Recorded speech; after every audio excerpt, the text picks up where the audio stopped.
All right, man. Let's talk about this older women complaining about no good man being out here. Thumbs up the video, share, subscribe to the channel. Uh, let's go. So I want to talk about what I've noticed that's different about dating now on dating apps and just dating now compared to years ago, 10 years ago, right?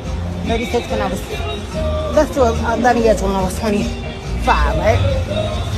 So on dating apps and in person, there's way less black men that are interested in me. And a lot of my, girlfriends. Scratch that. Let me be specific.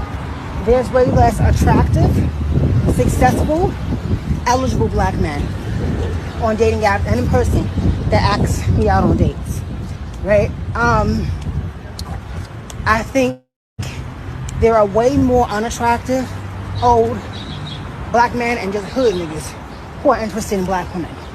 Most of the successful, in my experience I know with my friends, most of the successful, attractive black men who have things going for themselves are not asking me out on dates. I'm talking about, let me also be even more specific, my age group, age appropriate, okay?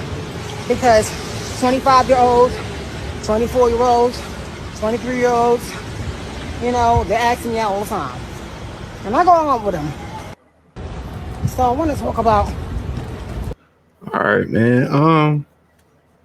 For the most part, I think the telling thing that she said is that the only good people check up for them is older black men, hood niggas, and unattractive black men.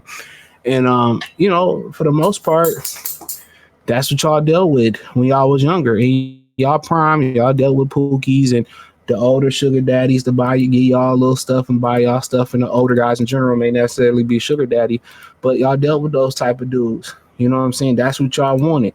When we hear the young girls speaking today, that's what they want. Money, you know what I'm saying? Hood dudes, you know what I'm saying? And at the end of the day, now you in your 30s and y'all think y'all can have y'all cake and eat it too. Y'all can deal with now y'all want the older guy, the successful guys y'all age. It's a wrap. They're going for the younger women, no Diddy. They going for the younger women that, honestly, they got some sense on their head. The younger women that want a good man, younger women that want to, learn and have a successful life and build a family. You over 30, you walking and running out of breath. You walking and running out of breath while speaking. So you done got that little poom beat up by the pookies and unattractive dudes and the older guy, and don't sleep on the unattractive dude. They would sleep on anything when they was younger.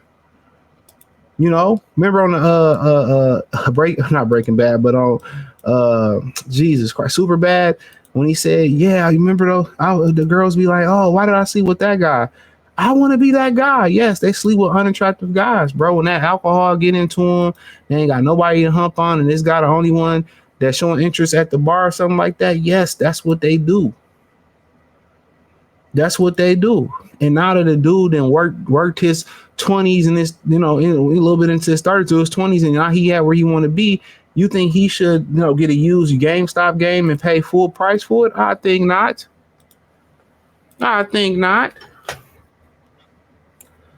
So the dude's gonna go younger because they easier to mold. They don't have that weight. They can walk without running out of breath. They're more fertile. They're not stuck in their ways. They're not stuck in their ways. So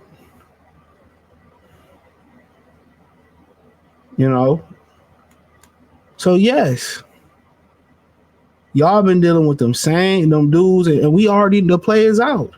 Oh, we don't like the nice guys until we get older. Y'all talk too much on the podcast. Worst thing y'all could have did for yourself was start speaking on the podcast. That's the worst thing y'all could have did was start speaking on the podcast.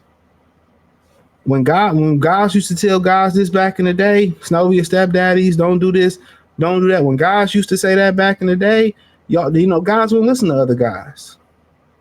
But now that y'all seeing it on the platform and can't shut up, Y'all, deal with the hood niggas, the Pookies and the Ray Rays, and let them beat it up and shit. You know,